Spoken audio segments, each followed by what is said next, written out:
இதயங்களே, ஜாதி மதம் நாடு இவைகளை கடந்து வரும் காற்றைப் போல காதலையும் சுவாசிப்போம். அப்புறம் எப்படி இருக்க? நல்லா இருக்கியா? ஏன் ரொம்ப நாள் ஆச்சு, ஃபோனே பண்ணல? இவங்கள்டா செல்லோ, நீ தான் என் உயிர் செல்லோ.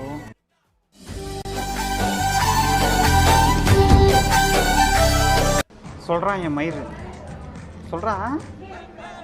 ஆமாவா? சரி.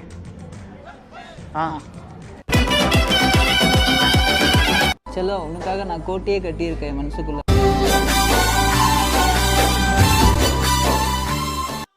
ஃபஸ்ட்டு ஓட்ட ஜெட்டியை மாத்திரா, அப்புறமா கோட்டையை கட்டலாம்.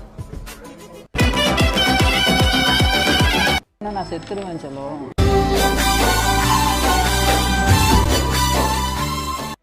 சாவு யார் வேணான்றது? அவ எவ்வளோ பேசுறானே, நீ எதுவுமே கேட்க மாட்டேங்கியா? Let's break up. பாடா, வந்த வேலை முடிஞ்சிச்சு. ஐயோ டேய், அவன் தான்டா இன்னைக்கு பெரிய வேலை பார்த்து விட்டு போயிட்டான்.